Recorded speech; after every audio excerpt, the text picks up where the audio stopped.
Vamos a utilizar el teorema de Norton para encontrar el equivalente de Norton de la parte del circuito que está encerrada en el recuadro azul. El primer paso para encontrar el equivalente de Norton es quitar todos los elementos del circuito que no están dentro del recuadro. En este caso vamos a quitar esta resistencia de 9 ohms. Y vamos a marcar las terminales que quedan al momento de que nosotros eliminamos este elemento. Entonces, marcando nuestras terminales quedarían de esta manera, la terminal A y la terminal B. Y aquí ya no está el elemento que estaba fuera del recuadro en nuestro circuito original. Lo siguiente que tenemos que hacer aquí es encontrar la resistencia equivalente medida entre estas dos terminales. Para hacer eso tenemos que reemplazar todas las fuentes de corriente con circuitos abiertos y todas las fuentes de voltaje con cortos circuitos. Entonces vamos allá, vamos a ver cómo queda nuestro circuito en ese paso. Y quedaría de la siguiente manera. Aquí ya reemplazamos la fuente de corriente por un circuito abierto.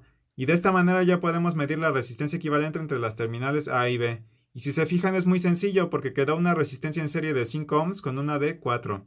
Por lo cual la resistencia de Norton va a ser igual a 9 ohms. Este paso es idéntico al del teorema de Thevenin.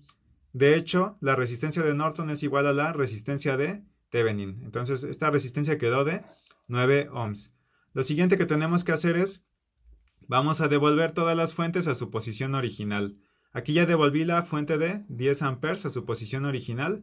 Y lo que tengo que hacer es poner en cortocircuito las terminales A y B y encontrar la corriente que circula por aquí. Pero para hacer eso es un poco más fácil de ver cómo se hace ese procedimiento si yo analizo primero cómo están conectados todos los elementos de este circuito. Entonces, si yo marco aquí los nodos, voy a tener dos nodos en todo este circuito. Este nodo A y voy a tener todo este nodo B. Y si se fijan, todos los elementos están conectados al mismo par de nodos, por lo cual yo puedo redibujar este circuito de otra manera que a mí me sea más fácil de visualizar cómo tengo que encontrar esta corriente IN, que fluye desde la terminal A hasta la terminal B. Entonces vamos a ver cómo queda nuestro circuito redibujado y quedaría de esta manera. Tengo los tres elementos en paralelo, que son las dos resistencias y la fuente de corriente de 10 amperes. Recuerden, todos los elementos estaban en paralelo. Y si recuerdan, tenía que medir cuánto vale la corriente de Norton entre las terminales A y B, que son las terminales que si se fijan en el circuito original, vamos para acá, en el circuito original del paso anterior me refiero, estas terminales A y B están entre la fuente de corriente y la resistencia de 4 ohms. Entonces eso tenemos que respetarlo también acá cuando redibujemos el circuito. Este cortocircuito entonces está entre la fuente de corriente y la resistencia de 4 ohms. Y la corriente de igual manera va a fluir de la terminal A la terminal B.